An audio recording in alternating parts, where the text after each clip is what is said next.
এই দেখো আমরা দুই মা মেয়ে মেট্রো করে কোথায় যাচ্ছি বলো তো। এটা ছিল 15 আগস্টের দিন। আমরা চলে গেছি নিউ মার্কেট। আমরা এদিক থেকে গেছি আর বড় মেয়ে এসেছে ওর ওখান থেকে নিউ টাউন থেকে। তারপর দেখো এখানে যে সালোয়ার কামিজ বা চুড়িদার সেগুলো যে কালেকশন ছিল সেগুলো দেখছিলাম।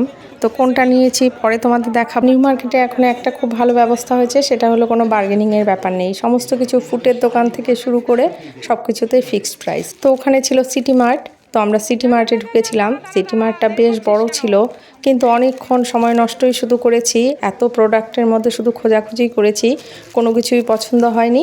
লাস্ট পর্যন্ত বেরিয়ে এসে ফুড থেকেই নিয়েছি, কারণ ফুডের প্রোডাক্টগুলোই বেশি সুন্দর ছিল, দেখতে ভালো লাগছিল। তার জন্য মনে হলো যেন সেগুলোই বেশি সুন্দর, সেগুলোই নেব। আর এখানে এতটা ভিড় ছিল, বিলিং করতেও অনেকটা টাইম লেগে গেছে। তার জন্য পরে সব কিছু ছেড়ে দিয়ে চলেই এসেছি। আসলে শপিং মলের প্রোডাক্টগুলো তো খুঁজে খুঁজে দেখতে হয়, তার জন্য অনেকটাই সময় নষ্ট হয়। প্রায় 2 ঘন্টা এখানে নষ্ট করে ফেলেছি। পরে আফসোস হচ্ছিল যেন কেন নষ্ট করলাম, কিন্তু পছন্দ হচ্ছিল না, তার জন্য আর নেওয়া হয়নি। কটা জিন্স নিয়েছিলাম, কিন্তু বিল করতে এত দেরি হয়ে যাচ্ছিল, তার জন্য ওগুলোও ছেড়ে দিয়ে চলে এসেছি। এরপর দেখো এখানে কিন্তু ঘর সাজানোর অনেক রকম জিনিস ছিল, সেগুলোও কিন্তু ডেকোর আইটেমগুলো খুব ভালো ছিল, কিন্তু নেওয়ার মতো সময় ছিল না। যেহেতু আবার টাইমের মধ্যে বাড়ি ফিরতে হবে, তো এখানে অনেকটা সময় নষ্ট হয়ে গেছে। তো এরপর আমরা বাইরে বেরিয়ে চলে এসেছি। এসে বাইরে থেকে ফার্স্ট যেটা করেছি, অনেকক্ষণ যেহেতু হয়ে গেছে, খিদে পেয়ে গেছিলো, তাই প্রথমেই খাবার দোকানে চলে গেছি। আমি নিয়েছি এগ রোল, আর ছোটো মেয়ে নিয়েছে ধোসা, আর বড় মেয়ে এখানে খাবে না, ও খাবে ছোলে ভটোরে। তো ছোলে ভটোরে এখানে পাওয়া যায় না, তাই এখানে ও খাচ্ছে না। পরে অন্য দোকানেও খেয়েছে। তো খেয়ে দিয়ে তারপরে আবার শপিং শুরু করেছি।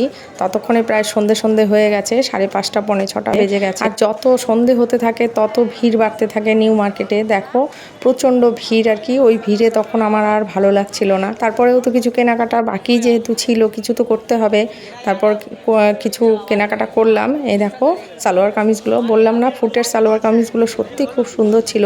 সব কিন্তু ফিক্সড প্রাইস, 650, 750, 850, 950, 1050 এরকম দাম, কিন্তু দেখার মতো ছিল প্রত্যেকটা। তো বেশ কয়েকটা নিয়েছি, তোমাদের পরে দেখাবো। এরপর চলে এসেছি জুয়েলারি কালেকশানের এখানে। তো এই দেখো, আর এক একটা জিনিসের এত দাম, কি কিনবো সে খুঁজেই পাচ্ছিলাম না। তার মধ্যে সেইভাবে দেখার মতো সময়ও ছিল না। প্রায় 7টা বেজে গেছে, তো আমাকে বাড়ি ফিরতে হবে। এই প্রোডাক্টটা দেখো, এটা বলছিল 750 টাকা, তো আমি আর নেওয়ার সাহস পাইনি এত টাকা দিয়ে। এরপর দুটো ব্যাগ নিয়েছি। তোমরা চাইলে কিন্তু নিউ মার্কেটে মার্কেটিং করতে যেতেই পারো, খুব সুন্দর কালেকশন আছে, তোমরা দেখতে পারো, এবং রিজনেবল প্রাইসে। যেহেতু এখন বার্গেনিং করতে হয় না, তাই অনেকটাই সুবিধে। যারা পুজোর মার্কেটিং করবে এখানে চলে আসতে পারো, কিন্তু দেখবে খুব সুন্দর জিনিস পেয়ে যাবে। এরপর রবীন্দ্র সদন থেকে বড় মেয়েকে নিউ টাউনের বাসে তুলে দিয়ে ছোট মেয়ে আর আমি আবার মেট্রো করে বাড়ি চলে আসলাম। বাড়ি এসে দেখি 15 আগস্টে সেলিব্রেশন হচ্ছে, যেটা হলো আমাদের এখানে যারা মাধ্যমিক এইচএস পাস করে তাদের সংবর্ধনা দেয়, তো সবাইকে দিচ্ছিল। যেহেতু আমার বড় মেয়ে আসেনি, তার জন্য ওরটা আমি পরে নিয়েছিলাম। এরপর হয়েছে খাওয়া দাওয়া, সেই খাওয়া দাওয়ার অনুষ্ঠানে ছিলাম। তো দেখো এটা হলো আমাদের ফ্ল্যাটের কমিউনিটি হল, এখানে এই সমস্ত খাওয়া দাওয়ার আয়োজন করা হয়। তো সবাই মিলে খুব আনন্দ ফুর্তি হয়, নানা রকম প্রোগ্রাম হয়। আমরা প্রতি বছর থাকি, কিন্তু এবার মেয়ে থাকতে পারিনি, কারণ ও জানোই বাইরে থাকে, এখন ওর সময় নেই, তাই ও আসতে পারেনি। তো ওর ট্রফিটা দিয়ে দিয়েছে।